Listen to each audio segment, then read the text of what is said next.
TM Assurance, donc on est une société d'assurance mutuelle. On est basé dans le Loiret à Chessy, à côté d'Orléans. Donc nous on est une société d'assurance dommages principalement, avec du coup un total actif qui est légèrement en dessous d'1 milliard d'euros. Aujourd'hui à peu près nos allocations, ça va être sur la page obligataire et dette privée, ça représente à peu près 50% du total actif. Et donc quand on vient un peu dans le détail, on va avoir 11% du total actif qui est investi en souverains et en émetteurs supranationaux. On va avoir 35% sur la partie crédit investment grade et high yield. Et puis après 4% en dette privée. Sur la question du coup gestion directe, gestion déléguée, on gère énormément en direct. C'est à peu près 95% du portefeuille obligataire qui est géré en direct et 5% gestion déléguée. Pourquoi on a une part si importante? C'est parce que sur la partie gestion directe, on aime bien avoir vraiment un suivi de nos expositions par émetteur, par secteur et aussi par zone géographique. On aime bien aussi par rapport à ça pouvoir mieux gérer aussi nos contraintes ALM et aussi toute la partie ESG. Et à côté de ça, la partie gestion déléguée, donc ça représente à peu près 5%. Et là, ça va plutôt être des stratégies où on estime qu'on a moins la compétence ou moins le temps d'analyser les prospectus, les changements réglementaires.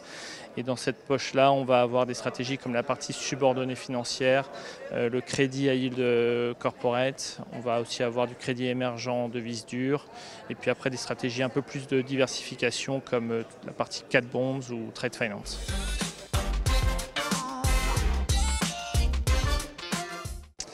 Alors, il faut dire que là, avec la remontée des taux qu'on a connue ces dernières années, nos portefeuilles obligataires ont complètement changé. Il y a quelques temps, en fait, on investissait plutôt sur des noms high beta ou crossover pour aller chercher du rendement, même si on était quand même très sous-exposé à la poche obligataire.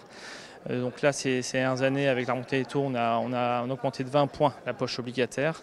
Et donc ça nous a permis du coup d'aller chercher plutôt de la qualité de crédit et plutôt sur des crédits plutôt défensifs, plutôt autour de simple A en moyenne. Et du coup d'avoir aussi une concentration un peu plus forte que par le passé, donc un meilleur suivi de nos émetteurs, un meilleur suivi de nos risques et puis aussi de la partie ESG.